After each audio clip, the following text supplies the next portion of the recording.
Everyone knows Martin Luther King Jr., the I Have a Dream speech, the March on Washington, the Nobel Peace Prize, the man who changed America. But there's another speech, one you probably haven't heard, one that cost him everything. April 4th, 1967, Riverside Church, New York City. King stood in front of 3,000 people and said something no one expected, something that turned allies into enemies, something that made the government see him not as a hero, but as a threat. 1 year later, April 4th, 1968, Memphis, Tennessee. He was dead. By 1967, Martin Luther King Jr. was America's acceptable prophet. He talked about race, about segregation, about the South, and white liberals loved him for it, because racial injustice was something those people did. Down there, in Mississippi, in Alabama, not here, not us. The media called him a hero. Time magazine put him on the cover. Politicians quoted him. As long as he stayed in his lane, as long as he talked about their problems, not ours. But King saw something others didn't want to see. He saw that racism, poverty, and war weren't separate problems. They were the same problem, the same system.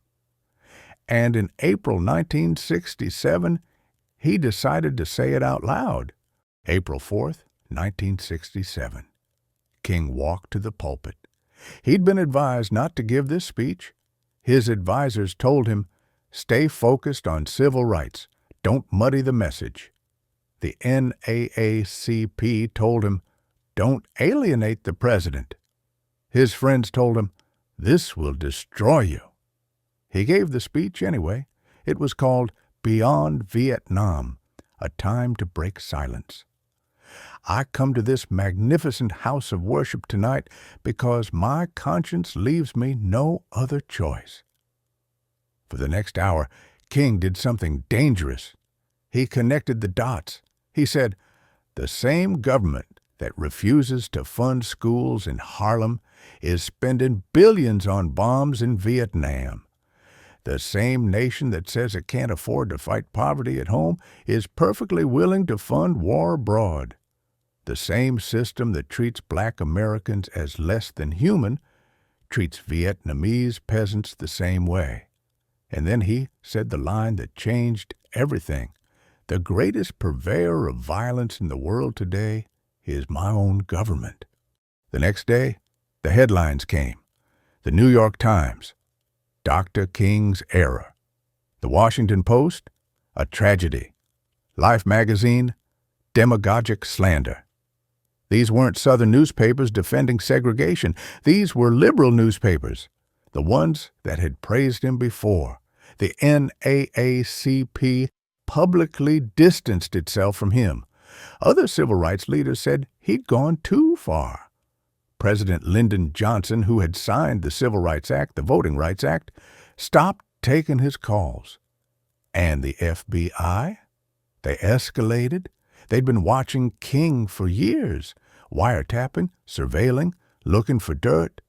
But after Riverside Church, he wasn't just a civil rights leader anymore. He was an enemy of the state. Here's what happened. When King talked about racism in the South, he was a prophet. When he talked about poverty in America, he was uncomfortable but tolerable. But when he connected racism, poverty, and war, when he named the system, he became dangerous. Because naming the system means asking a question no one wants to answer. What if this isn't a few bad policies? What if this is how it's designed? 1 year, 365 days after Riverside Church, Memphis, Tennessee, King was there supporting sanitation workers, a strike, basic labor rights. April 4th, 1968, 6:01 p.m. He stepped onto the balcony of the Lorraine Motel. A single shot. He was 39 years old. I'm not going to tell you it was a conspiracy. I'm not going to tell you the government killed him. I don't know. But I know this.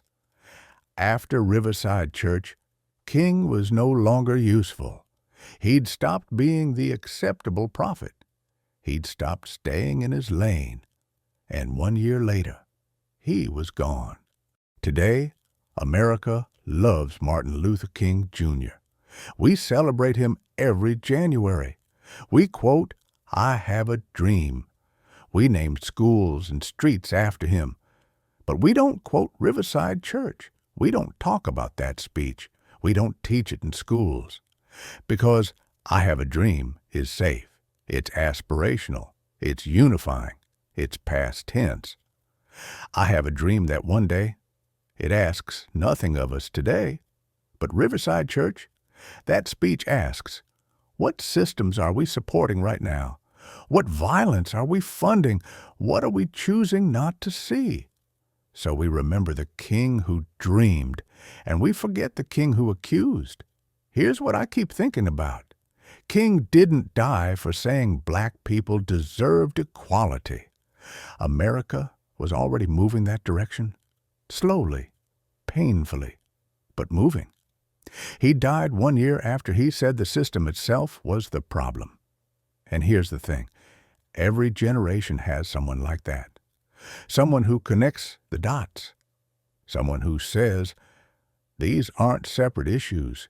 It's the same system. And every generation does the same thing. We listen when they talk about one problem. We turn away when they talk about the problem. So my question for you is, who's saying that now? Who's connecting the dots today? And are you listening?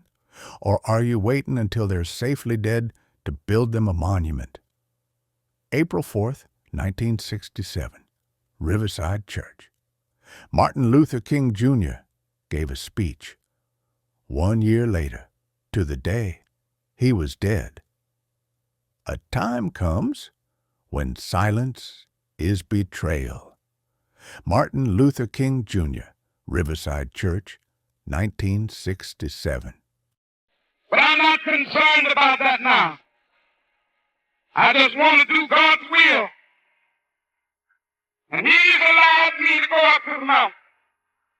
And I've looked over, and I've seen the promised land. I may not get there with you, but I want you to know tonight that we as a people will get to the promised land.